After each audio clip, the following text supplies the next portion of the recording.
Hello, fellow Amiga users. I'm Bill. I'm Anthony. And we are The Guru Meditation. Come with us today as we get ready for VCF East XI.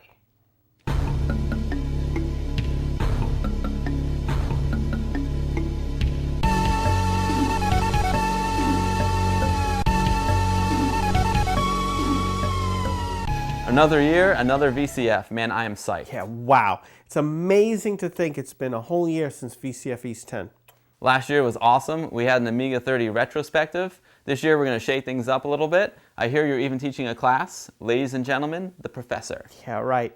I'm going to be putting on the glasses and the tweed jacket. I'm going to be showing you what to do when you take the Amiga out of the closet after so long and it doesn't work. And for our main exhibit, we're going to focus on what the Amiga did best, and that's digital imaging. This was the premier multimedia computer of its day. Macs were black and white, PCs 4-color.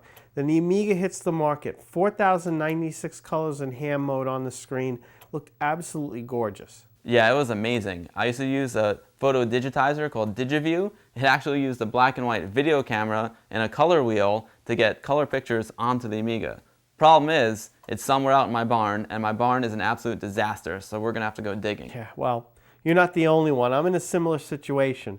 I have frame grabbers. I have hand scanners. The problem is they're underground in Das Bunker. Das Bunker? I've heard rumors of this Das Bunker. Should I be afraid? Oh, I know I am. Well, let's man up and get going and see what we find. VCF is right around the corner. Yeah, right, so we better hurry up. Cue the Shadow of the Beast music. DigiView, I'm coming for you.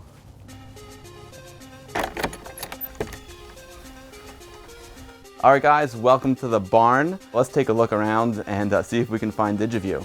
We got some hazardous chemicals. I should be wearing gloves for this. This is not OSHA approved. There's Amiga stuff in here. First box. External floppy drive. Power supplies. This is a Genlock. Here is... Oh, look at that. That's beautiful. That is an external GVP hard drive for the 500.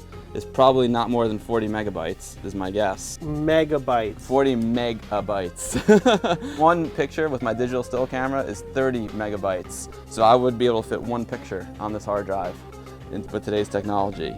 No DigiView, so let's keep hunting. Whoa! Whoa! Oh, timber! Hunting for old vintage computers is a dangerous sport. Amuse News, August 1993. Amuse was the New York City Amiga user group, Westchester Amiga user group business cards. Here's a picture of me and Jay Miner at AMI Expo. I went over and introduced myself to him, told him I was the president of a local Amiga user group, and he sat and talked to me for about 20 minutes. One of the nicest guys ever. Oh, giggity, giggity, giggity, all right. I'll be right back. Well, I'm hoping that this could be the black and white camera that I used to have hooked up to my DigiView. Bingo! Here is the camera. We're so used to modern cameras like the one you're shooting with. It's 4K resolution. This is just an old standard def black and white tube camera, so it'll definitely be a blast from the past when we fire this thing up. I can't wait. This is the color wheel for DigiView. In order to get a color picture, you would do 3 passes. You would do a pass for the red channel, the green channel, and the blue channel, and it would take those 3 images, combine them together, and make a color image. Because color cameras were really expensive and not that common back then. This is called DigiDroid, and this droid is actually a little motor, and you attach the color wheel to the motor like this, and it will automatically turn the color wheel for you. This takes me right back to film school. 16mm spools of film. I learned how to shoot on 16mm film. We found the black and white camera, we found the color wheel, we found our DigiDroid, but we haven't found the actual DigiView yet. Now I've got a hunch we might have to go up here. We're gonna have to climb this sketchy ladder. Whee! All right, I gotta step around some 5¼ discs. The communicator, the Atari 800 was my first computer. Interestingly enough, Jay Miner, whose picture we found before, he's considered the father of the Amiga, but he also developed the Antic chip, which was a key component to the Atari 400-800 computer. That's real war game stuff. That is war games right there.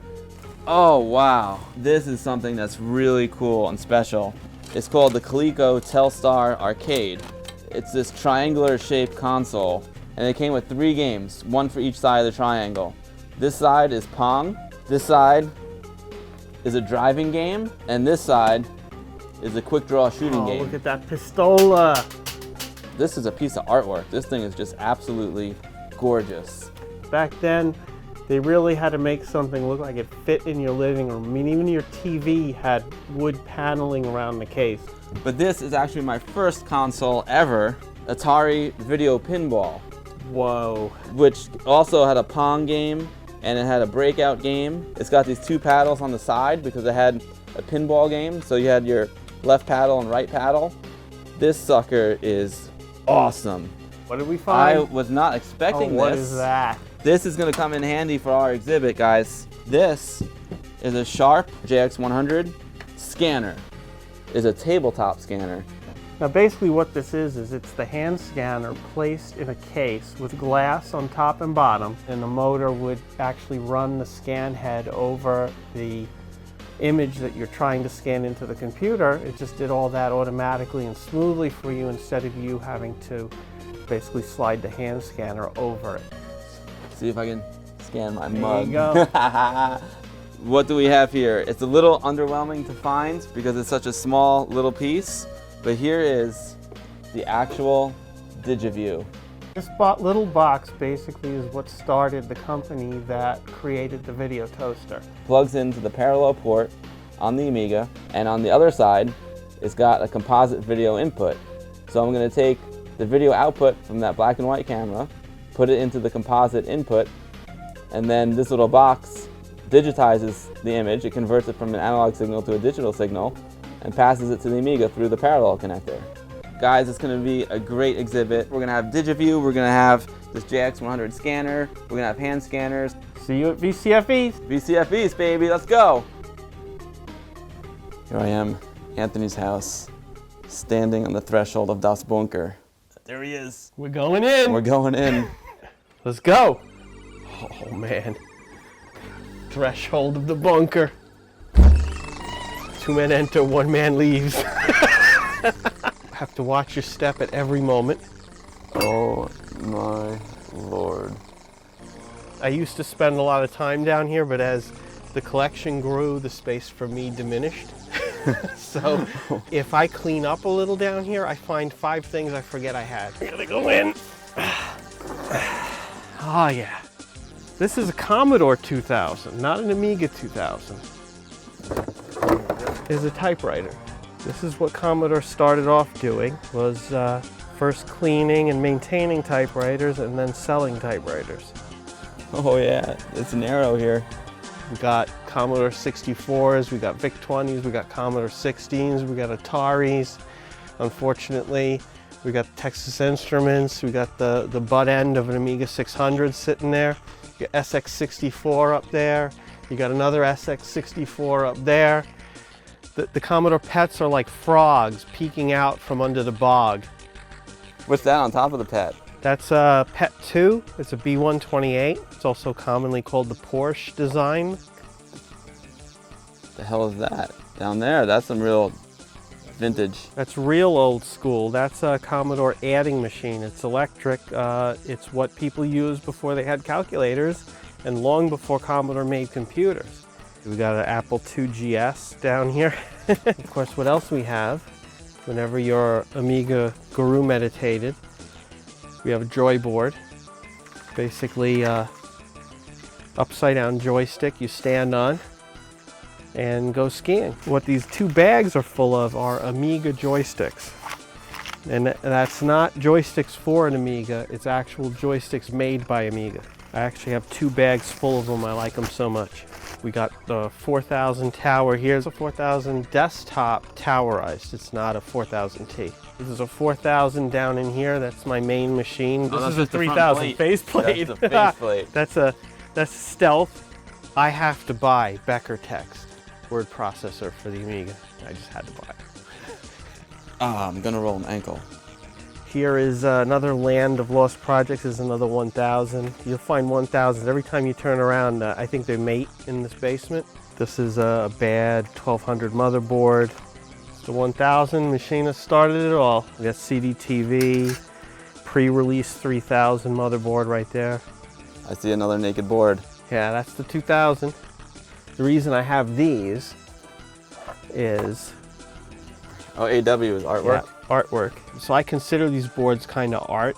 You know, nowadays you plunk down the chips, you tell a piece of software how you want them connected, and the piece of software will figure out where the traces go. These guys had to do that all themselves. So this is a VIC-20 in a VIC-1020 case. It was designed for schools. It had a multi-cartridge slots built into it, and the school could just put the VIC-20 on it, have their cartridges on it inside, and the back served as a stand for the monitor, basically made it look like a pet. Of course, back here I have my 1000. This is my main 1000. This 1000 has the EZL adapter, which is for this drawing tablet. Massive and wood. This guy here is a controller for a laser light show that plugs into the Amiga 1000. And what's on the side here? And that is Ham-E. That was one of the first boards that gave you more colors. So, you know, for our digital imaging exhibit, I think you're gonna have a hand scanner. Is that somewhere in this bunker? It is somewhere in this bunker. I actually have a bunch of hand scanners. Oh, here we go. Here's a couple. And in fact, here's the one for the Amiga right here. Alpha Data hand scanner. Since Amiga is a machine that does color, having a black and white hand scanner just doesn't do it for me. I think we're gonna go with, we got a color version right here. I forgot everything I had in here. I might just live down here again. It was a narrow escape, but I think we survived Das Bunker. Yeah, thanks for visiting Das Bunker. We usually don't let the public in here because of the obvious code violations, but we're gonna grab these scanners, we're gonna grab some Amigas, we're gonna get ready for the show, and we'll see you all at VCF East. We survived the barn, and we successfully navigated our way back out of Das Bunker. Das Bunker? Yeah, we found lots of cool stuff. That Commodore 2000, amazing. I've never seen that before. Right, so everyone remember to come see our booth at VCF East XI. April 15, 16, and 17, InfoAge Science Center, Wall Township, New Jersey. Click the link below for more information. And be there.